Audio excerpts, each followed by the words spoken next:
I'll share with you guys one incident. A few years back in Chicago, there was a lady whose son was very sick. Very young man, her son was sick. And his situation was such that he was on life support and they were going to take him off the life support. And she said to me, I want you to be there when my son passes away. So I said to the lady, I'll come. I remember I came to the hospital, she was standing next to the son's bed. He was maybe in his mid-teens.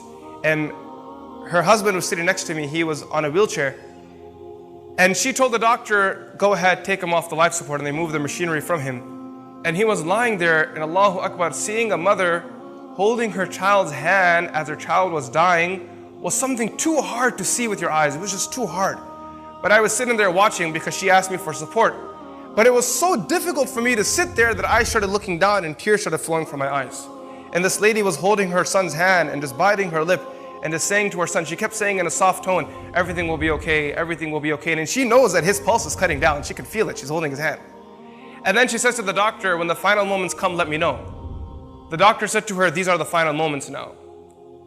So Allahu Akbar, this lady, she leaned forward and she kissed her child and she stopped right there. And she just stayed in that moment, that position there. She was just kissing her child until the child passed away. After the child passed away, I stood up to greet her. I said, Auntie, I apologize for not being able to give you the support at this tough moment because I was breaking down in tears myself. She said to me, son, I didn't invite you to give me support. For that I have Allah. I've learned that through the years. The only one you can rely on is Allah. However, the reason why I called you here is because I wanted you to be witness that I loved my son. See, a few weeks ago, my son and I had an argument. And he fell ill while we were in the state of that argument. I didn't get a chance to tell him how much I loved him. And then she said to me, Wallahi al-Azim, I swear by Allah, the day he was born, it was these hands that first brought him into the world. And I was the first one to hold him and I was the first one to kiss him.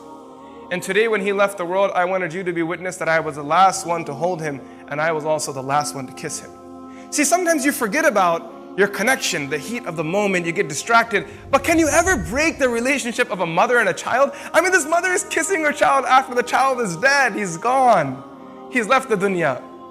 He's no longer even existent. Before he was born, the mother was carrying the child in her womb. Before he was even in existence, he was in the womb. He was something, maybe nothing. And the mother is still holding that stomach and she's talking to the baby, she's smiling at the baby, she's already planning her dreams with the baby. Likewise, as much as your mother loves you, Allah subhanahu wa ta'ala loves you 99 folds more than that. No matter how much your mother loves you, and there are mothers sitting here and they can't even express their love for their kids. They can't put it in words. It's impossible. It's one of those relationships, it's a feeling. It's, the Layla and Majnun couldn't express their love for each other. Romeo and Juliet couldn't express their love for each other. Ask any mother, can the love of Romeo and Juliet ever match your love for your child? And the mother will say, Romeo and Juliet are amateurs. We're the pros. And if you think you're the pros, Allah subhanahu wa ta'ala is beyond you. 99 folds more than that. إلهي